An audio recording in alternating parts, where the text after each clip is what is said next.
Hello everyone, welcome to the clean inking or inking phase, which is the second part of our Adventure Time fin drawing series. In our previous video, we completed our sketch where we found the right form. Now it's time to build the outlines of the structure in a permanent and characteristic way. As we start our work, instead of making a direct freehand brush stroke, we create some smooth outlines using Krita's drawing assistant tools.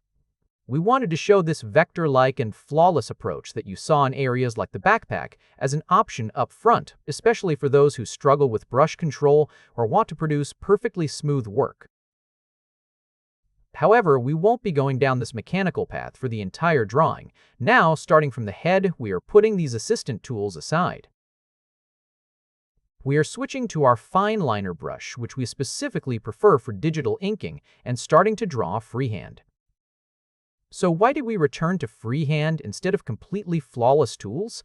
Because we want to keep alive in digital that natural vibration of the human hand, the wobbling effect, that slightly flawed but characteristic touch of traditional ink on paper. We even choose to do things the hard way on purpose by turning off Krita's assistance like the brush stabilizer. This hard path actually means putting our own signature on the artwork, reflecting the natural rhythm of our hand and our line character onto the canvas.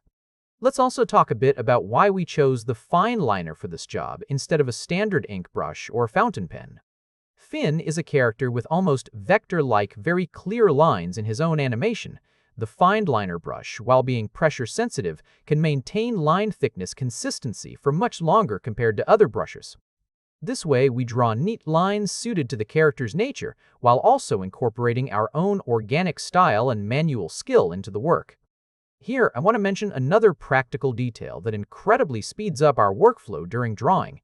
Instead of constantly changing our pen's thickness setting manually, we use different pixel variations of our fineliner brush that we prepared in advance. We select the 30-pixel and thicker version of our brush for the character's main outlines and thick highlights. As we move down to medium thickness lines or inner details, we switch to the 20-pixel or 10-pixel versions with a single click. This method provides us with tremendous speed and practicality without ruining that same ink feel. You can see how we affect the line thickness with the pressure of the digital pen while drawing his curvy spaghetti-like arms and his sword. While drawing the angular structure of the sword with decisive strokes, we capture a different line dynamic in the legs and the folds of the clothes.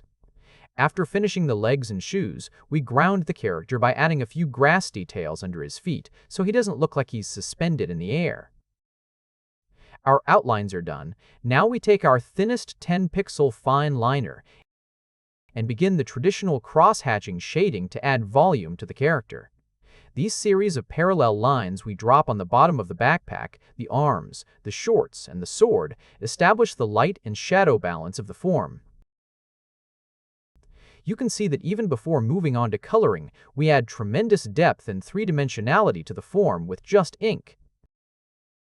After our shading process is finished, I zoom out from the canvas a bit and examine our drawing in its general outlines.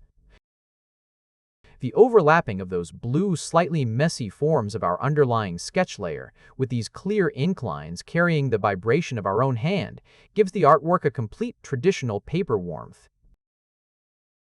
We have built our work solidly. Now I am putting my creative generalist signature in that beautiful empty space on the right side. Thus, we successfully complete the inking work, the second step of our series, in both the technical and organic way. In our next and final episode, we will move on to the painting phase, where we will fill this wonderful structure with colors and fully bring our character to life. To refresh your mind with the rhythm of art, never put your pencils down. See you in the next video. If you enjoyed this fun experiment and would like to see more interactive content like this to give you new insights, check out what else we have on our channel. Don't forget to subscribe and click the bell to get notifications for new videos. See you again soon, and thanks for watching.